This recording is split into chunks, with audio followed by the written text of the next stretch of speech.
Hey, what's up guys? Everything Apple Pro here. Super excited for the event tomorrow, finally happening. We should be seeing new Apple Watches, new iPads, and a few other Apple products. iPhones supposedly happening in October, and I wanted to cover a few last minute leaks before the event. So first off, wanted to mention we are still doing the AirPods Pro giveaway. If you want a chance to win one of 5 at phonerebel.com. And Gen 2 cases will be happening after the launch of the upcoming iPhone 12s. I have a lot of people asking about them.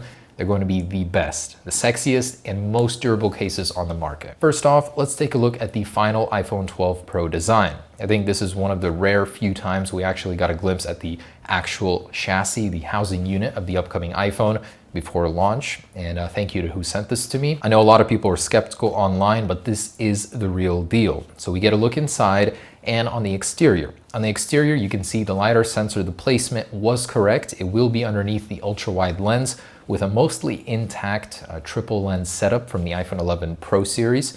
The mic is very small, so the grating has been removed. It's been shrunk and placed to the right of the LiDAR sensor. Overall, looks pretty congruent, pretty even. I like it. The matte back is staying, the flat edges are confirmed, and the SIM card tray is now on the left side, so as predicted earlier. And taking a look on the inside, we can see that the magnet cutouts are there. So that new magnet ring, which has leaked extensively and has leaked once again, this time showing in closer detail how that'll look. And this is inside of Apple's official case. So before the interior is revealed, you can see that where the ring exists, there will be a stamping kind of letting you know that this is inside of the case. And it appears this ring will be inside of Apple's entire iPhone 12 lineup. Other than that, we can confirm that the logic board will now sit on the opposite side on the inside, and there's that smart connector looking 5G antenna on the right band. So pretty much what we were expecting from the leaks, not a massive upgrade, camera layout mostly the same, but definitely an evolution over the 11 Pro series. Now, Ming-Chi Kuo has published a report on the iPhone 12 series and has confirmed that 120 Hz will not be happening. It will not be making its way into production. He expects that with the 2021 iPhones, Apple will implement an LTPO display, similar technology to that in the Apple Watch Series 5, which will make variable refresh rate possible and thus making a 120 Hz display far more efficient on the iPhone 13. And Prosser also confirms that 120 Hz did not make the cut for final production, so you can finally give up hope on that feature. It's not happening until next year. Also, an interesting detail in Ming-Chi Kuo's report is that on the 5.4-inch iPhone, the notch will be slightly narrower than that on the other models. Those, the 6.1 and 6.7, will keep the existing notch size.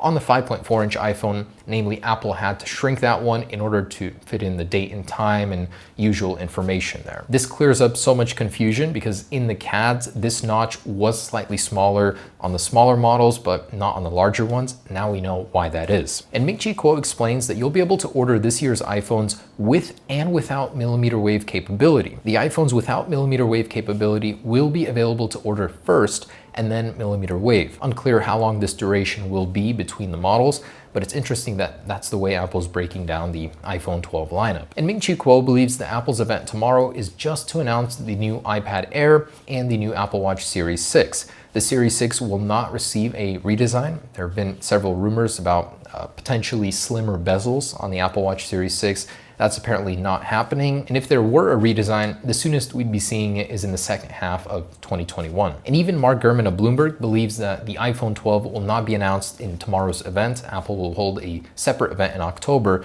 for the upcoming iPhone 12s. And a supply chain report from DigiTimes says that the only iPhones that will truly be available post-event will be the 6.1-inch Pro and non-Pro models. Unclear about the 5.4 and 6.7 availability, but those supposedly will come after. And interestingly enough, in Ming-Chi Kuo's report, he specifically states that the upcoming iPad Air 4 will have Touch ID embedded in the power button. This is in direct contradiction to the recent leaks we've seen, the schematic leaks, which said Face ID will be happening on this iPad. And he says Apple will be adopting Touch ID in more upcoming iPads in 2021, potentially signaling that this feature may come to future iPhones. On the other spectrum, Apple was just awarded a Touch ID patent for embedded Touch ID in an ultrasonic sensor on the screen. Not quite full screen, but quite a big pad placement inside of the display. I think this year has made it painfully evident that Face ID when you're wearing masks just doesn't cut it. You do need Touch ID, especially for that seamless experience. Interesting note on this patent is that it talks about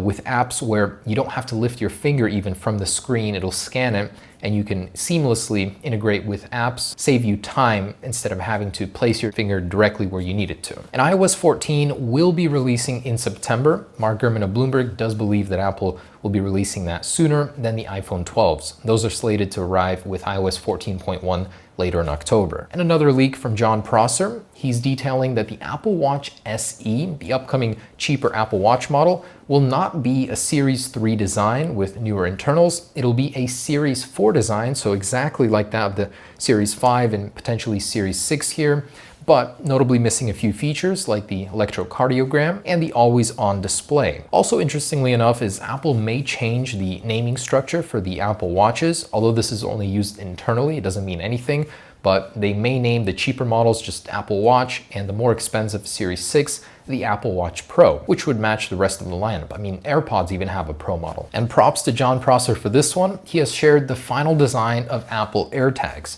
These will be slightly larger than a bottle cap. The front will be blank, devoid of any logos or etchings. The rear will have a metal portion with all of Apple's etchings, designed in California, made in China, and the naming there looks really clean. So I'm guessing that this metal side is how it'll mount via adhesive, and this will slip into a leather pouch. He says this is the final design. It was from a video in which you can clearly see the design, just a rendered version of it to protect the leaker. He also confirms that the U1 chip, which these AirTags will be utilizing, will be available in all of Apple's upcoming products. The recent iPad Pros didn't have one, so the next-gen iPads should. And John Prosser confirms that we will not be seeing Apple's upcoming AirPod Studio over-ear headphones at this event, nor the iPhone 12. It'll just be focused on the iPad Air, the iPad 8th generation. I think this is the first time we see that one mentioned, and of course, Apple's upcoming Apple Watch. And a very interesting patent granted to Apple in light of a recent rumor in which the upcoming iPhone 12 will have a much more sealed chassis against water. And this patent details how an upcoming iPhone may one day eject water exactly like Apple does on the Apple Watch series, so using radio frequencies